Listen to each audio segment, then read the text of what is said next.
खुलुमबाय गोजोन फुंबिलिनि बयनिसिमबो गाहाम हामलायनायखौ जासिहरनाय थाबाय आं सिबिरानि ब्रह्म आसा खालामो नोंथांमोनहा गासैबो मोजाङैनो दङ नोंथांमोननि थाखाय आं गोदान मोनसे भिडिअ लानानै फैबावबाय अन्नानै भिडिअखौ जोबजासिम नायलांदो बिटिसिनि सावस्रि बिफाननि इएम अरुप कुमार देआ सावस्रि बिफाननि सायाव खामानि मावनायाव फेलें जादों नामा कक्राझारनि आरएनबि देहा फाहामसालियाव डक्टरनि गोरोन्थि फाहामथाय होनायनि थाखाय आरो नांगौ समाव सासेबो डक्टर गैयिनि थाखाय सासे फरायसानि जिउ खहा फरायसानि मुङा रमि काश्यप बसुमतारी बिथाङा बडलेण्ड इउनिभार्सिटिनि फरायसामोन बिथांनिनो लोगोआ फोरमायथिनाय बायदिब्ला हरनि 12:30 रिंगासो समाव बिथांमोनहा गासै साथामा गंसे मटर साइकेलजों फैगासिनो दंमोन नाथाय गिदिंनाय लामायाव उल्था फारसेनिफ्राय फैनाय गारिनि लाइटखौ गोजौथिं सुनायनि जाहोनाव लामाखौ मोजाङै नुयैलाय मटर साइकेला फिस्लायनानै गोग्लैदों जायजों मटर साइकेलनि उनाव गाखोनाय सासे फरायसाया गोग्लैनानै थालांदोंमोन नाथाय मटर साइकेलखौ सालायनाय रमि काश्यप बसुमतारी आरो बिथांनि उनाव गाखोनाय सासे लोगोआ मटर साइकेलजोंनो ससे थांफादों बेनि उनाव रमि काश्यप बसुमतारीया मोब्लिब खुन्थियायाव सौख्रांहैदों जाथाय जानायनि उनाव मटर साइकेलनिफ्राय गोग्लैनानै थाबोनाय लोगोआ रमि काश्यप बसुमतारीखौ मदद खालामनो थाखाय थांदोंमोन आरो बे समाव गोबां सुबुंफोरानो थुबुरबो जाखाबायमोन नाथाय रावबो मदद होआखै मानोना रमि काश्यप बसुमतारीया गोग्लैनानै थानाय सेरावनो ट्रेन्सफर्मारबो दंमोन होननानै फोरमायथिदों बेनिखायनो खामजानो गिनानै रावबो मदद होआखै आरो मदद होनो थाखाय थांनाय रमि काश्यप बसुमतारीनि लोगोखौबो हेंथा होदों होननानै फोरमायथिदों उल्थायै सिखावनि सन्देह खालामनानै माखासे सुबुंफोरा बुदोंसो होननानैबो फोरमायथिदों उनावसो 1:30 एम्बुलेन्स लेंहरनानै कक्राझारनि आरएनबि देहा फाहामसालियाव लांनानै इमार्जेन्सि वार्डआव दोनहैनाय जादोंमोन नाथाय बे समाव देहा फाहामसालियाव रावबो डक्टर गैयामोन आरो बे समसिम जोखोम जानाय रमि काश्यप बसुमतारीया रायज्लायनो हानाय थासारियाव दंमोन बिथाङा उदै सानाय आरो खिनो आरो हासुनो ओंखारनायखौबो फोरमायथिदोंमोन होननानै मिथिहोदों लोगोआ आरो बेनि थाखाय हुइलचेयार लायनो थांदोंमोन नाथाय गंसेबो हुइलचेयारखौ मोननो हायाखै गुबुन वार्डनिफ्रायसो लानानै फैनो गोनां जादों गोजांनायखाय कम्बलबो नागिरदोंमोन नाथाय बेखौबो मोननो हायाखै आरो जोखोम जानायखौ फुथुनो बिसनाखौबो सिगां होनो नागिराखैमोन होननानै फोरमायथिदों फरायसा लोगोआ माखासे घन्टा उनावसो डक्टरा फैदों बेयावबो उदै सानायनि सायाव नायनो एंगारनानै खर'खौसो सिटि स्केन खालामदों आरो उनाव रमि काश्यप बसुमतारीखौ थैबाय होननानै फोसावदों होननानै मिथिहोदों लोगोआ जाथायनि उनाव दुंहाव थासारि जादों कक्राझारनि आरएनबि देहा फाहामसालियाव गासै सोरखारि देहा फाहामसालिफोरखौ बन्द खालामनांगौनि दाबि मानोना सोरखारि देहा फाहामसालिफोराव बेबायदिनो मानसि बुथारगासिनो दं होननानै खुद्रिदों नखरनिफ्रा जाथायनि सोमोन्दै देहा फाहामसालिनिफ्राय नखरनि सुबुंफोरनो मिथिहोहरैनि सायावबो खुद्रिदों आरो जाय डक्टरनि गोरोन्थि फाहामथाय होनाय आरो सुप्रिटेन्डेन्टनि दैदेननायाव बेफोर जाथाया जानो मोन्दों बेनिखायनो डक्टर रामातुल्ला आइ आमिन आरो सुप्रिटेन्डेन्टखौ सासपेन्ड खालामनांगौनि दाबि आरो स्टाफफोरनि सायावबो राहा लानांगौनि दाबि खालामदों बडलेण्ड इउनिभार्सिटिनि फरायसा आफादाबो बेनि सायाव गोख्रों राहा लानांगौनि दाबि खालामदों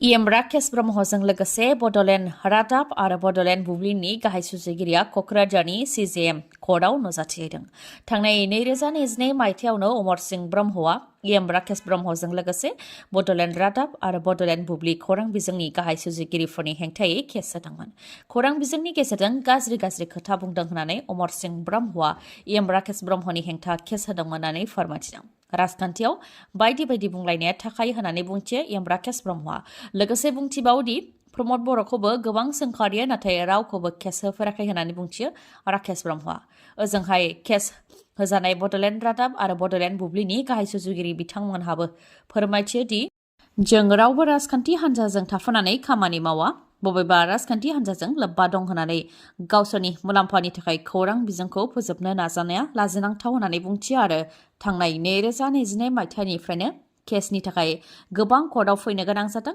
जुजिनो गोनां जादों मेन्टेलि प्रेसार मोननो गोनां जादों रांखान्थियावबो जेंना मोननो गोनां जादों आरो गोबां खस्थ' मोननो गोनां जादों होननानै फोरमायथिदों नाथाय दा बोसोरसे नाजानायनि उनाव बेनिफ्राय उदां जानो हाबाय अदेबानि केसनिफ्राय उदां जानो हाबाय होननानै फोरमायथिदों बिथांमोनहा राजखान्थिगिरिफ्रा केस होलायोब्लाबो खौरां बिजोंखौ जाहाथे केस होआ आरो खौरां बिजोंखौ रायजो राजानि थाखाय जाहाथे उदाङै खामानि मावनो खाबु होयो बेनि थाखायबो बुंथिदों बिथांमोना दानिफ्राय धर्ना उखैहाब सोमावसारनाय बायदि धर्ना होनाय हाबाफारियाव बाहागो लानायनि सिगां 100 खेब साननो गोनां जासिगोन फरायसाफोरा मानोना धर्ना होनाय उखैहाब सोमावसारनाय बायदिफोराव बाहागो लायोबा दानिया फरायसाफ्रा होनो नांसिगोन 20,000 रांसिम जुरिमाना जवाहरलाल नेहरू इउनिभार्सिटि JNUनिफ्राय फोसावदों बे नेमखान्थिखौ।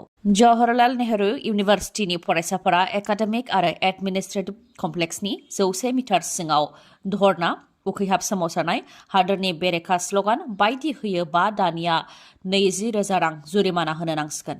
बेनि अनगायैबो माखासे गाइडलाइनफोर फोसावदों इउनिभार्सिटिनिफ्राय, जेरै सुबुंफोर थानाय जायगा, सावस्रिनि जायगा, सोरखारि सोलोंथाइ जायगाफोर आरो पाब्लिक ट्रेन्सपर्टआव सिगारेट सोबोबा 500 रांसिम जुरिमाना होनो नांगोन। बेनि अनगायैबो गनायथि लायालासे फ्रेसार्स वेलफेयार बायदि प्रग्राम खुङोबा 6,000 रांसिम जुरिमाना होनो नांगोन। बेनि अनगायैबो धोरोमनि हेंथा आरो हादोरनि बेरेखायै पस्टार सिथाबोबाबो 10,000 रांसिम जुरिमाना होनो नांगोन।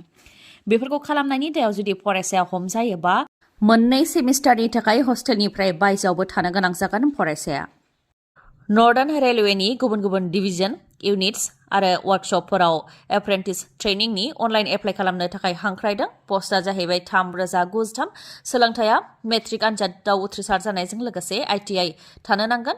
मेट्रिक आनजादाव 50% मोननाय जानो नांगोन आरो बे नटिफिकेशनखौ फोसावनाय समावनो बेफोर आनजादाव उथ्रिसारनाय जानो नांगोन। बैसोआ 11 जानुवारि 2024 सिमाव 15 निफ्राय 24 बोसोर बैसोनि जानाय जानो नांगोन, नाथाय SC ST आ 5 बोसोर रेहाय मोननो हागोन। गोसो गोनां लाइमोनफोरा rrcnr.org आव थांनानै गासै डिटेल्सखौ नायनायजों लोगोसे अनलाइन एप्लाइ खालामहैनो हागोन। पाकिस्तानाव उदखारिफोरनि गाग्लोबनाय। उदखारिफोरनि गाग्लोबनायजों थैनो गोनां जादों। सान 23 रैखाथि हान्जाया। गोदानै जोनोम मोननाय उदखारि हान्जा तेहरिक-इ-जिहाद पाकिस्ताना खाइबार पाख्तुनख्वा प्रभिन्सआव थानाय देरा इस्माइल खान ओनसोलनि मिलिटारि केम्पआव गाग्लोबदों। रिपर्टनि बायदिब्ला 6 उदखारिफोरा माखासेया बमजों आबुं जानाय गारि लानानै थोंजोङै मिलिटारि केम्पआव हाबहैदों आरो माखासेया हाथियार लानानै हाबहैदों। बमाजों आबुं जानाय गारिखौ लानानै गावखौ फोथैनानै बमाखौ बेफ्रुहोहैनायनि अनगायैबो आखायाव हाथियार लानानै हाबहैनाय उदखारिफोराबो गावग्लुंहैदों, जायजों मिलिटारि केम्पआव थानाय सा 23 रैखाथि हान्जाया थैनो गोनां जादों आरो सा 34आ जोखोम जानो गोनां जादों। बे जाथायाव उदखारि आरो रैखाथि हान्जानि गेजेरावबो 1 घन्टा गावलायलायनाय जादों, जेराव उदखारिफोरखौबो गावथारनो हादों। रिपर्टनि बायदिब्ला पाकिस्तानाव गोदानै जोनोम मोननाय उदखारि हान्जा तेहरिक-इ-जिहाद पाकिस्तान उदखारि हान्जा तालिबान उदखारिनिफ्राय जोनोम मोननाय उदखारि हान्जा आरो थांनाय 2023 मायथाइनि फेब्रुवारि दानावसो जोनोम मोनदोंमोन। बे उदखारि हान्जाया जेब्लानिफ्राय जोनोम जादों अब्लानिफ्रायनो पुलिस आरो आर्मिखौ थांखिनानै बिथांमोननि सायाव गाग्लोबबोदों। थांनाय बावैसो सान सिगांबो सा 12 पाकिस्तानी सल्जारफोरखौ बुथारदोंमोन उदखारिफोरा। बे लेखायै रैखाथि हान्जायाबो अपारेशन खालामनानै तेहरिक-इ-जिहाद पाकिस्ताननि सा 27 उदखारिफोरखौ गावथारनो हादों।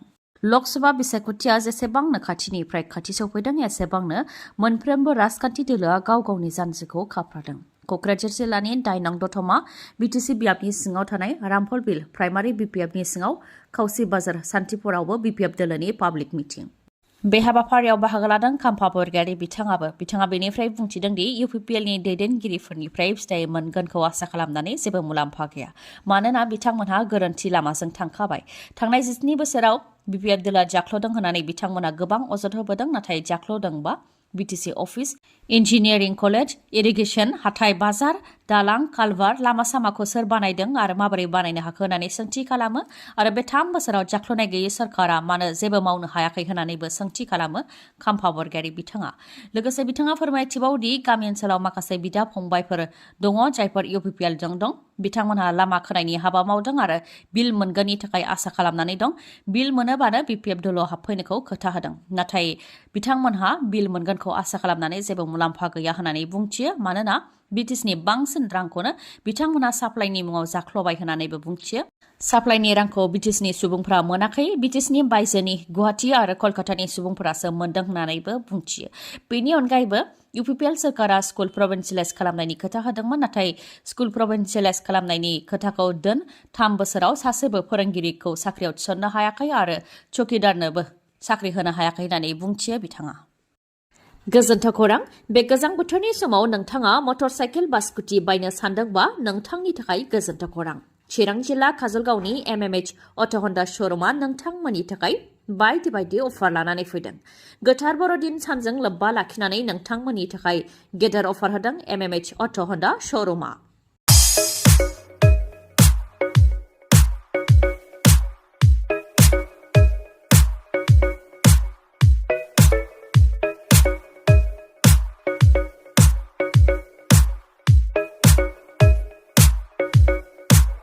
अफारफोरा जाहैबाय बेसेन नाङालासे गंनै हेलमेट मोननो हागोन आरो गांसे कम्बलबो मोननो हागोन। जायखिजाया मटर साइकेल बा स्कुटिखौ बायोबानो बे अफारखौ मोननो हागोन नोंथांमोनहा। मिथिहोबावनाय नोंथाङा जुदि गोजाम मटर साइकेल बा स्कुटिखौ सोलायनानै गोदान मटर साइकेल बा स्कुटि बायनो सानदोंबा बेनिबो खाबु दं बे श'रुमाव। लोगोसे ल'डाउन पेमेन्टआवनो मटर साइकेल बा स्कुटिखौ नोंथाङा मोननो हागोन। गोख्रैनो नोंथाङा बेफोर खाबुखौ लादो, नङाबा बेफोर खाबुआ बारा गोबाव समसिम थानाय नङा। 25 डिसेम्बरसिमल' थागोन बे खाबुआ।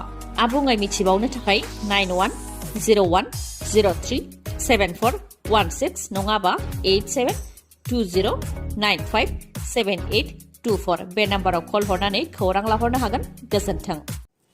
दिनैनि भिडिअआ एसेनोसै। गाबोन आरो गोदान भिडिअजों लोगो मोनफिनबावगोन। नोंथाङा दासिमबो आंनि चेनेलखौ साबस्क्राइब खालामाखैबा अन्नानै साबस्क्राइब खालामदो, लोगोसे लाइक, कमेन्ट आरो शेयार खालामनो दाबाव। गोजोन्थों।